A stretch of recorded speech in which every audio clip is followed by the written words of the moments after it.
All right, friends. We are about to get started in on our first senior project presentation of the year, and I just wanted to. This is the first go at saying. Probably want to put your phones away, put them on silent. It could be pretty awkward if your phone rings during this time. So if you could go ahead and do that right now, that would be awesome. You'll hear this same spiel pretty much before every senior project presentation, but I figured I'd give it to you right now. Can you guys hear me in the back if I speak at this volume? Yeah. Jack, you're also. So, I am incredibly honored to kick off the week with my friend Jack here. He's put in an immense amount of effort and time into this project. It was dreamed up by Jack last year, and I was incredibly impressed by the work that he's put in, the time, the effort, and I think you guys will see what I'm talking about. So, without further ado, Jack Caraccio.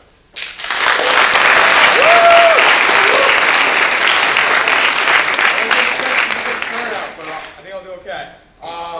So my EQ for my senior project was how do audio and visual techniques bring a comedy script to life. So who here has heard of or has seen Big Bang Theory, The Office, Parks and Rec? I'm sure most of you have heard of it, yeah? All right. So Dave kind of touched upon this earlier. I chose this because I was in the division center a lot last year during 7th period on my break in engineering class. And I just got the idea, hey, wouldn't it be funny if you had a room of teachers, like we had a camera here following what teachers do and don't do when kids aren't around. It could be like kind of like a show like The Office, only like just with teachers in their workspace. And I thought it'd be a neat idea. So over the summer, I wrote a script as like a fun idea. My original senior project idea was going to be how to make homemade ice cream. But as we worked on this, I was like, you know what, this should be my senior project, because I want to do this. So we had 2 table reads with the script. Teachers loved it, and we shot it, and there's a total of 12 teachers in the cast. So my sub-EQs are, how do comedies use camera techniques to emphasize the humor? How do you incorporate comedic timing into a television show? And how do you fully utilize your characters?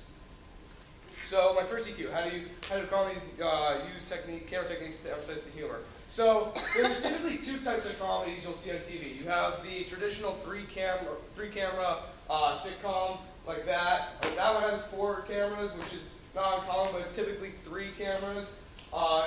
Which one camera gets like the wide angle of the entire room. Because typically in the 3-cam sitcom, it's just one controlled room, everything happening in that one scene. And then you have the other side cameras that are supposed to capture the little zoom-ins on each character. So then you also have the multi-camera type of show, which is what like The Office and Parks and Rec is, where the camera can be anywhere, it looks handheld, the characters look at the camera, and it's very, very informal and much less formulaic. So I'm going to show you guys a clip right now from Friends. It's 30 seconds. I'm going to show you 30 seconds of it, but then I'll talk about that a little bit.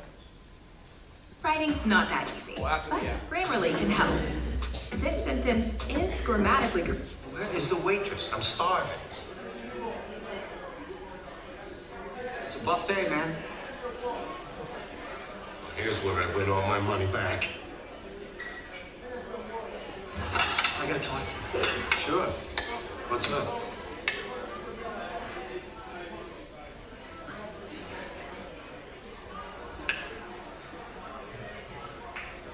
Monica and I almost got married last night. Oh my God, that's huge. All right, so I'm not sure if you guys noticed, there was no laugh track in that clip. It was taken out. Now, a laugh track is something you'll see in almost every single 3-cam generic sitcom, because the 3-cam format has the laugh track, and the laugh track is something that bails out bad dialogue and bad character work. Because The laugh track will trigger you to want to laugh, even if something's not that funny. So in the original episode, when Joey is scooping the eggs onto his plate, that gets a laugh track. And I heard a couple people laughing, but I didn't hear the uproar that the studio obviously wanted you to hear, wanted you to experience, because the laugh track triggers you to want to laugh. So in a show like The Office or Parks and Rec, there's no laugh track. So if you don't have funny dialogue, and if you don't have funny characters, the laugh track isn't going to bail you out, and you're kind of screwed. So you need to like have funny characters and funny dialogue to keep your show fresh and keep it funny. But yeah, the laugh track will typically be a big reason why people think something is funny in a 3-cam sitcom. So back to the single camera, which is what I focused heavily on. The single camera allows for a more cinematic type of screenwriting. So when I wrote my script for my show, I knew I could pretty much write whatever I wanted within the confines of my story and my characters, obviously, because you can do pretty much anything with the single camera format, because the camera can be anywhere. The camera is a character itself, because it captures the subtle humor of every little thing in the show. So like, when Michael Scott in The Office says something outrageously weird, the camera might pan to Jim's face reacting to it. That's a subtle little thing, but we all laugh at it because it's just funny. And obviously comedy is subjective, but the single camera typically will get you laughing a little hard. But also, the single camera format makes you want to listen more or pay attention more, because like you can like doing your homework with the Big Bang Theory in the background, but because like it's 3 cameras, the dialogue's going, you don't really need to see anything to like laugh at, because it's like stand-up comedy. A 3-camera show is kind of like a stage play. They perform with a live audience, and they take like really minute pauses in between their jokes, because they have to wait for the audience to stop laughing, because it's basically like stand-up comedy. So like, if you watch The Big Bang Theory, a character will make a joke, and then everybody stops talking for a second. It's just like, why did he stop talking? That's not how real conversation works. People continue to talk. Conversation goes on. So like in The Office, it's just constant. People are constantly talking. People are saying stuff like an actual conversation. In 3-camera shows, people take unnecessary pauses, unnatural pauses. So like if you talk the way they do in Seinfeld, you look like an idiot because you're not talking the way humans talk. So with a single camera show, things can get more chaotic. You can be a little bit more cartoony, you know, and you can create a different tone. So like a conference room scene in The Office is obviously really chaotic, quick cut edits, lots of jokes being made. It's really, really fast paced. With a 3-cam show, everything's kind of the same pace. Nothing really gets too out of hand in the show. And obviously it works for these 3-cam shows, but you can't really capture the same amount of tone in each of these shows. So like The Office, obviously you can do more because anything can really happen in The Office on any given day, and the camera allows you to capture that. So how do you incorporate comedic timing into a television show?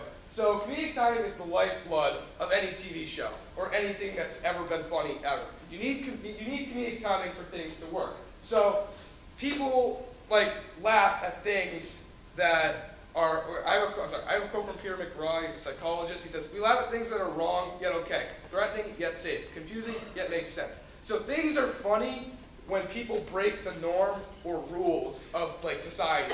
We laugh at things where like someone gets a little injured, someone breaks a rule, someone breaks a norm. You think of some of the greatest sitcoms of all time? What's their premise? It's people breaking the slightest norms of any given day. Like The Office, it's just these regular people being slightly weird to each other, basically. That's essentially what The Office is. But that's funny to us because it's so outrageous. It's like, I could never act like that. That'd be awful. Like, so it's just, if things break the norm, it's funny.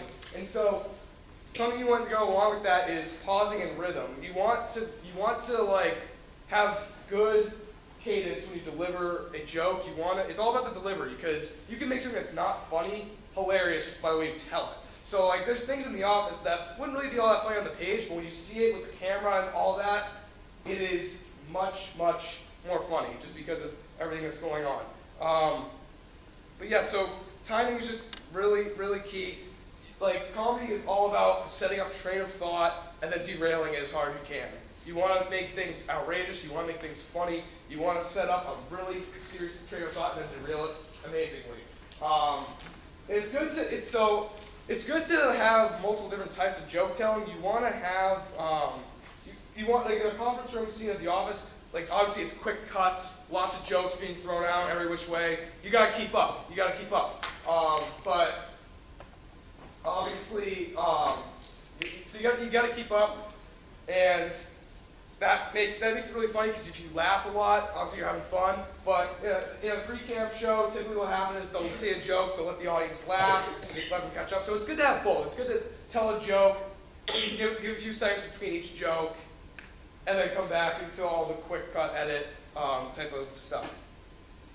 So how do you fully utilize your characters? So in a typical movie or a TV show, you have something called primary and secondary characters. So a primary character, a good example of that would be Michael Scott. Obviously the main character of The Office. You see him most in every episode. So you want to develop every single one of your characters ideally, but that can't happen if you have a 20-minute window or just any limited window at all. So even a 2-hour movie is limiting, even though it's a long movie.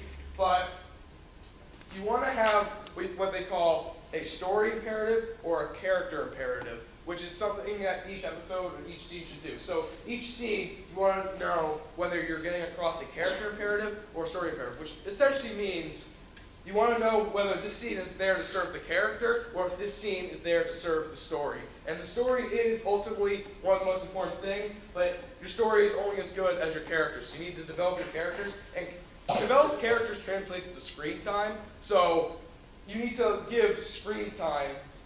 You need to give valuable screen time to every single character, obviously, because you want to develop your characters. But so obviously Michael Scott, he's the primary character, but he's also backed up by the secondary character. So Kevin Malone, he's a stereotype. He's funny. You don't see him too much in The Office because he's a secondary character. He gets some character development, but if you develop a secondary character right, the audience is glad to see them and they're sad to see them go. You want to leave them wanting more with some characters, so they'll want to keep watching for your character. Because people will tune into a show just for the concept, but then they'll only stay if you have good characters. So obviously, I'm sure most of you guys probably heard about my video. That probably sounded pretty interesting to you. So you're probably going to watch it based on the concept, but you're probably not going to watch the whole 37 minutes if you don't find the characters funny. So you also want flaws in your characters, because that goes back to the norm breaking. You want your characters to be flawed and be breaking rules and the norms of society. So obviously Michael Scott is a rude jerk, but he's also kind of a teddy bear. So that creates flaws, and that allows him to do funny things. Kevin is a stereotype. Stereotypes can be funny. Stereotypes can be really, really funny, but you don't want to overdo the stereotypes. You don't want to throw stereotypes at the audience over and over again. So that kind of character belongs in the secondary position. And both character types are extremely important. They're both very, very, very important. But yes, you need to have a balance. You don't want to just toss every single character into every single scene you have. It's better to just have each character have their moment in the sun, and then take it back for a little while, and then put them back in. That's something I've learned from a lot of the Marvel movies, specifically the Avengers movies. Obviously, there's a lot of characters in those movies, but obviously not every character can be a primary character because you don't have enough screen time. So you have to break it up a little bit. So in those Marvel movies, you have each character getting their specific moment to shine and their big moment. And the same is true in The Office, Big Bang Theory. Each episode is typically about one character usually, or a couple characters, just a couple, because you want to keep the narrative on just a couple characters at a time, so it doesn't get too convoluted and so it doesn't get to be too much. You don't want to pack the story too tightly. So my applied piece. So I thought it'd be pretty cool to make a TV show with the same camera work, character work as The Office, just with high school teachers in some random high school in some random location. So instead of a business park in Scranton, Pennsylvania, we have an Amherst, Souhegan High School in Amherst, New Hampshire. So this was filmed with real teachers, 12 teachers. I would have liked to have more, but it's quite a challenge putting 12 teachers to film at a time. So I wrote an original script. the teachers really came together and they really embraced the project. Everybody was very enthusiastic. It took just about 5 months to film, I think, because everybody's busy, you know. Like it's hard to juggle 13 people's schedules, including my own, 14 people's schedules, including my own. So it took a little time to film. I think it came out pretty good. Something I've taken away from it is it's very hard to organize a big group of people, and when you're filming it, it's very chaotic. I now have a new respect for teachers because it's hard to like keep a big group of people on task and to keep going with things and have a really straight vision throughout the whole thing. So here's my works cited. And I have a clip for you guys I'm going to show in a second, but I wanted to thank everybody that helped make this project possible. Obviously, Adam Theriol for giving me the video skills to do this freshman year when I was a little baby. My entire cast, big shout out to you guys, you're great. My panel, thank you so much. Dave, you're the man, you made it all happen, you supported me through the whole thing. I appreciate that very much. So now I'm going to show you guys another clip from my thing.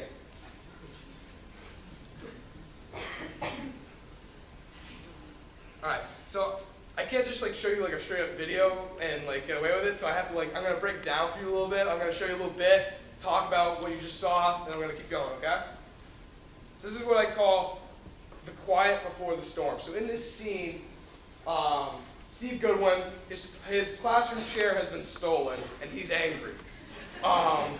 So we have a still shot of the office, everything's fine, everybody's working, everybody's being a good camper. And Steve Goodwin comes in and he derails the train of thought. And you'll see what happens. All right, who did it? You let me know now, I may be merciful. You did what, Steve? Somebody stole my chair again. I am so sick of this. It happens all the time. If you let me know now, I may be merciful with you. Alright, so, what you saw there, Steve Goodwin. You can probably see a little similarity between him and Dwight. I tried to not make my characters just rip-offs of the Office characters, but obviously if you want something to be funny, you have to have some weird attributes to each character. So like the attributes that make Dwight special is he's just very wacky and weird. So I kind of gave some of those qualities to Steve. I knew he could definitely act it. But so as you saw there, he comes in, he just destroys the entire piece of everything. And now what you're about to see is something I call a confessional, where it's a story technique that The Office and Parks and Rec use and a couple other shows use, where you just talk to the camera. It's supposed to be like in post of what happened. You inject these little snippets in the scene so you can like give context to what the characters are thinking, and it plays a little better. It plays a little better to your storytelling than just having Steve come in and give his whole monologue here. Because if he gave his whole monologue in the scene, it wouldn't be very good. It wouldn't be very funny. You probably wouldn't laugh at it anymore. So I use these a lot. These are actually probably one of my favorite parts of the show because it was a really helpful tool in storytelling. My name is Steve Goodwin. I am by far the best Spanish teacher that this school has or has seen. That's besides the point. Every once in a while, there is some lowlife loser who thinks it's funny to take my chair and hide it on me. Then I have to waste valuable time searching for it, asking people if they've seen it, putting up posters, annoying people. It is really getting on my nerves. Steve, calm down. School has hundreds of chairs. Where's the last place you saw it? Well, no more. Today is the day that I'm going to finally find out who it is. Are you an idiot, Dave? That is my happy place. It's the one thing I have that makes me happy in this godforsaken school. I like to go there and sit and contemplate and practice my Spanish. Yo no hablo español bien sin mi asiento. Es muy cómodo. Alright, so obviously there, Steve broke the norm. He called his coworker an idiot. That's not something you should do. And as you saw the camera was obviously held very, very handheld. Like we didn't use tripods before, maybe like one shot in this thing. It was all handheld. A lot of the filming was done by my friend Sam Henry. Thank you very much, Sam. So we held the camera a lot to make it feel like the characters are being watched. We want the camera, because in the office, the characters know they're being watched. They look at the camera every now and then. They break the fourth wall. But yeah, so I have multiple cameras in there, cutting in and out. So it helps create some of the chaos of Steve Goodwin. And let's go back to the clip. I don't know where it is. It keeps disappearing from my stupid desk. Well, you seem to lose it a lot. I'm pretty sure you should put it in a place you'll remember. So you see, there was some subtle humor. Dave had Super Mario on his computer there. I'm not sure if you caught that. In some shots, I zoom in on it, but just the little subtle things that can be captured with the single cam. Steve, have you ever thought about putting it down in the boys' bathroom downstairs? That's where I keep all my valuable things. I mean, that's where I used to keep all my valuable things. No, Dave, I'm sick of the injustice of it. I want to find out who the perpetrator is and make him pay! Or her. All right.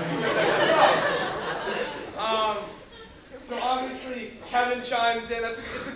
That's what I wanted to do. I wanted to make it so people are drawn into the story by them wanting to comment on the situation. So Kevin, obviously, in his character, he's already been introduced in the show. This is scene 2, so some characters have already been introduced, but that was completely consistent with Kevin's character to turn to the camera and be like, never mind. He obviously said something else where he's kind of like my other kind of Dwight-like character. He's very eccentric, very weird, because I also knew Kevin could act that part. And so we saw, when he said something about the boys' bathroom, I panned the shot over to Steve Gowen's face doing that, because that's kind of subtle humor you get with the single cam show. You can't have that on The Big Bang Theory because you have just the zoom ins on people's faces and it's cutting and that can still be funny, but it's much better to have the pan. It feels much more like you're in the show and you're experiencing it with the characters. That's another big part of the show, like The Office or Parks and Rec, is you feel like you're kind of there with the characters. So here we have Cora. She just made her comment. Oh, it was you, huh, Cora? No, I didn't take What did you do with it? chair, Steve. I'm just reminding you that it might be a female staff member, not just male staff members right here. I'm Cora Zingales, and I've been a learning specialist here for the last 2 years. I went to school for this.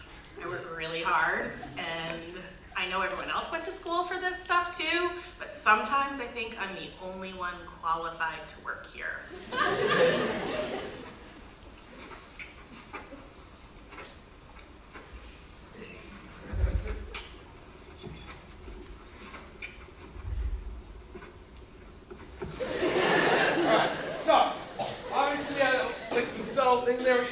Kim Omenson was filing her nails, and she was looking very sassy. We had Gal looking at the camera in a very curious mood. And so it's just that's all stuff that you couldn't capture on a set, in a living room with 3 cameras. So obviously there's a big difference in the storytelling.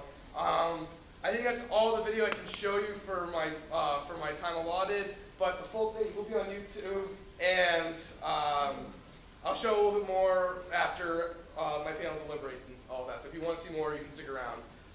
Thank you very much for everybody for coming. Thank you everybody who helped make my project possible, and that's all I have for you.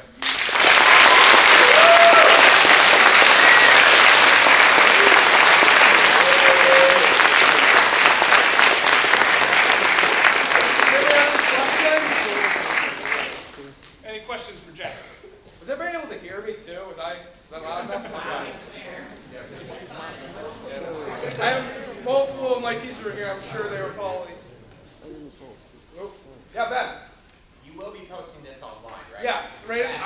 It's already uploaded on YouTube. I will unprivate the video as soon as we're done.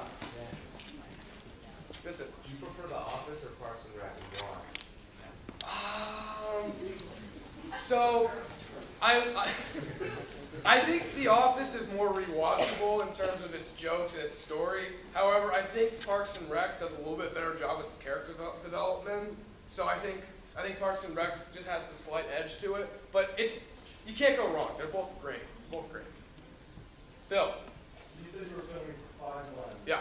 How much time went into like editing, while filming? And how many hours of footage did you have? I don't know how many hours of film total, but there was a lot of clips I had to sort through. We shot the last scene for this Tuesday. I had 82 video files to comb through just for that one scene. So there was a lot of time I spent editing, but as soon as I shot a scene, since it was usually a breakup in time between the next time we shoot, I edited as I went. I knew it would be a pretty grueling editing process. And as far as the editing goes, it wasn't a particularly terribly difficult edit because there's no special effects, there's no explosions, nothing like that. So yeah. So I cut things in and out pretty easily because I use Sony Vegas. I'm pretty handy with that software now. I've been using it for many years. But yeah, it was still time consuming because I wanted to get it right because I knew I only got one shot. So I wanted to get it right pretty much the first time. Yeah, it was a lot, but I'm glad. I'm glad I did it. Sam. Will there be a B-roll? Like a blooper reel? Yeah, or like footage of like the cast like doing their stuff. Yes, I have all the footage still. I didn't plan on doing that for today, but I think probably this week, I have like a 3-day weekend, so I'm probably going to put some time into the computer and make a little B-roll. Sue? So where do you go from here? Are you sending this out to Hollywood, or what do you do? I honestly don't know what I want to do with it yet. I've been told I should enter like festivals and stuff. I don't really know what I want to do with it. I have no idea what its limitations are. Tim?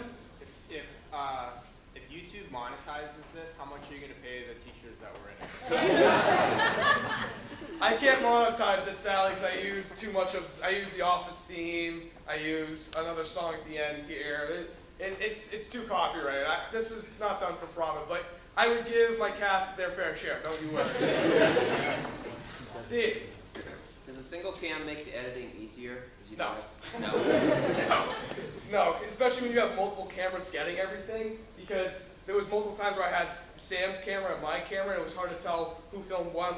So I took a lot of footage from one take that was good, but I couldn't use the rest of it, and then I would take footage from a different take that was good. I'd mesh it together. So like, you have to know what you want in your head. Like I had the script open on my computer, and I had like what I wanted in my head, because like you really can't edit something like this without knowing what you want, because there's just so much footage.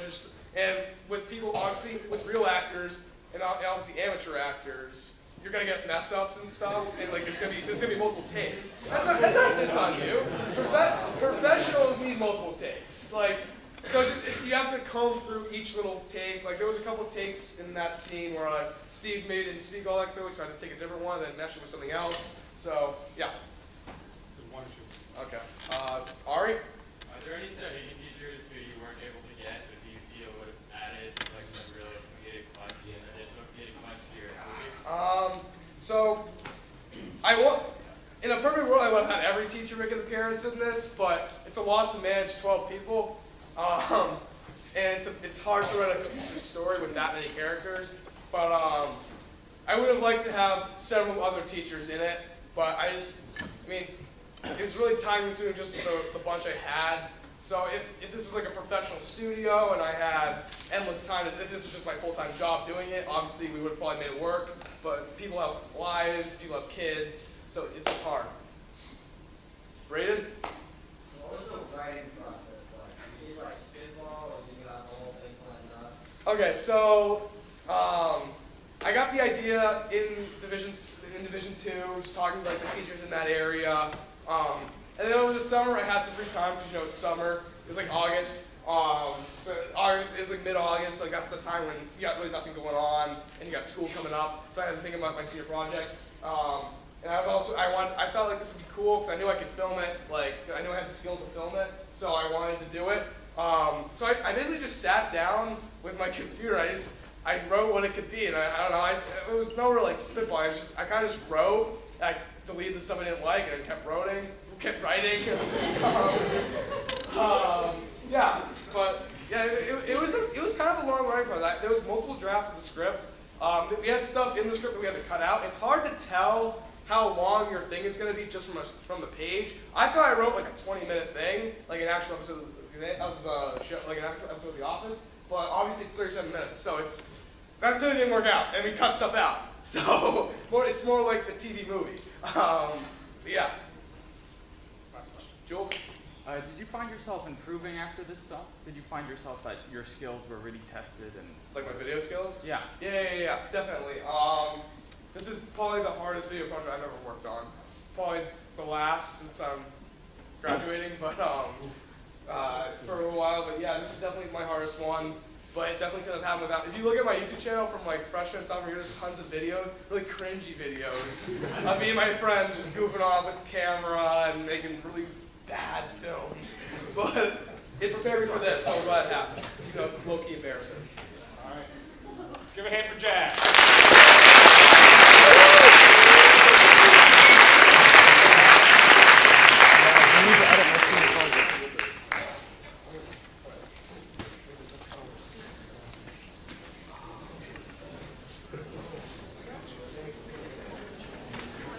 So if you guys want to hang around, Jack said he'll show a little bit more of the video while we deliberate.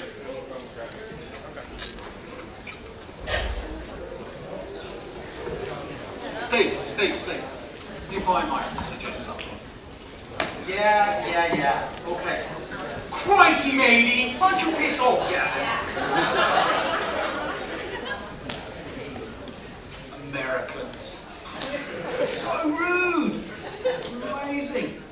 If they listen better, maybe they get on with everyone better. Okay, listen up, people. I'll find my chair without you. But if any of you guys see anything suspicious, let me know. Por favor.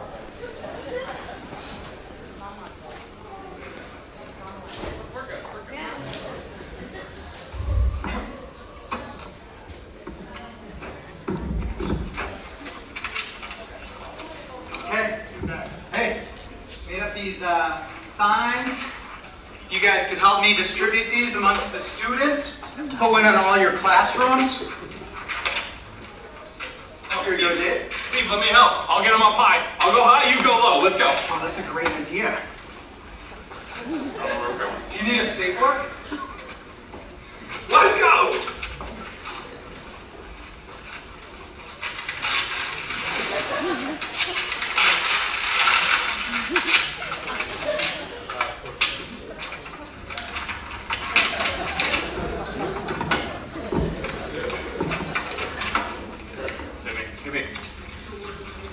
This is all the problem with Dave and Steve.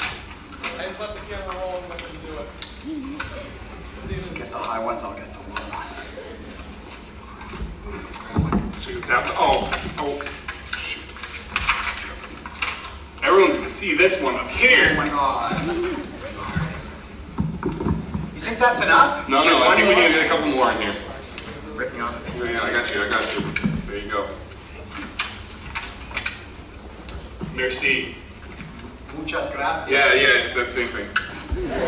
Hey, should we go and talk to the technology department? Put it on the screen. I think that's a great idea. That will increase our viewership. Yes, absolutely. Maybe we can put it on the Facebook page because kids love Facebook. That's what kids use these days. They're hip. I think I should put one inside and outside. Yeah, get both sides of the door. Both sides of the door. There you go. Oh, I got you. This is what I'm here for. See, this is the type of person I am. They don't let us in the labs. Oh, the labs. They don't let us in the labs. Maybe I can. I'll send her an email and ask her if she can put. Do you think I can? Do you think I can bust through? Yeah, you're strong. I'm that strong. good. You gotta make sure you like. I'm gonna jump. I'm gonna Want to use me as a fulcrum? Yeah. I'm gonna jump. You stand there. I'm gonna jump off you, and I'm gonna just right through. You want me to like lift your leg up? Yeah. Okay, ready? Oh! Alright, maybe that's not gonna work. It was a good idea though. Good idea. Okay. Mission accomplished. Man, those tips should be rolling in any time now. Oh yeah. Here you go, Kim. Sorry I used all your tape. Hey, Steve. I know you're a chair. Where? Where is it? I'll make you a deal. No deals, Bernie. Tell me where my seat is. I'll make you a deal. My name's Bernard Demores, but in this school, call me Bernie. I am the legit best Spanish teacher in the school. But I like to let Steve think he's the best teacher, because he whines a lot. I like to think I'm a little more mature than he is. No deals, Bernie. Tell me where my chair is. No, look, here's the deal. I will tell you if you grade my quizzes for the next 3 months. Are you kidding me? 1 week. 3 months. Bernie, 1 week. That's all I can do. All right, 2 months. 1 month. No, definitely 2 months. 5 weeks. Plus a vacation. 2 meses. ¿Estás loco? 2 meses es mucho tiempo. 2 meses. 6 semanas. Oh, for God's sake. Un mes. Could you guys please argue in English? You're killing me. My name's Kim Omenson. I like to think of myself as the observer, commentator of this whole freak show. There is very little that goes on around here that I don't know about. You know, Marsha Tupperman's facelift? Well, maybe you should have smoked a little less, Marsha. Then there would be fewer wrinkles. Bueno, 2 meses. Trato. 1 mes y medio. Bueno, trato. Or we could just grow up and do our jobs. Silencio, Cora. Do you have a deal, Steve? Trato hecho. Yeah, Cora, this is a much more mature and easy choice. So I know where your chair is. I saw it downstairs in the boys' bathroom. Boys' bathroom? I'm coming for you, baby!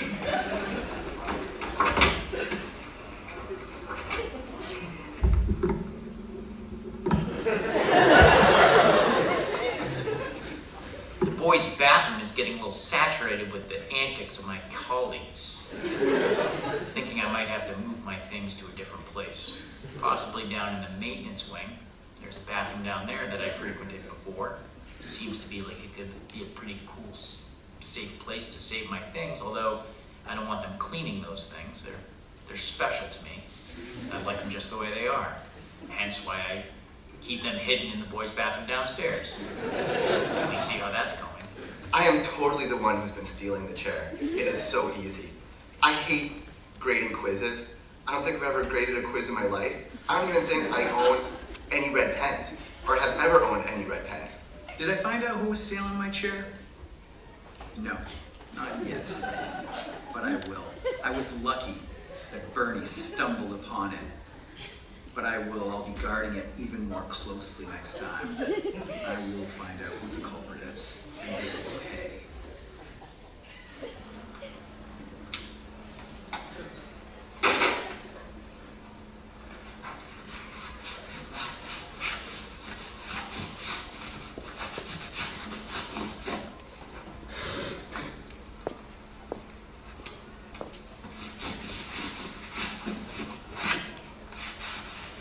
My name is Steve Dreher. I teach AP, language, and composition. I've been teaching for about 20 years. Almost gave up my career until I really discovered the joy of teaching, which is student does hard work, guys, really comes it's on up with some YouTube. nice, I'm beautiful making writing. it public as we speak, And so the look on their face when check it out if you want to see more. D This or is an actually F my on favorite it, scene right here, so check it out.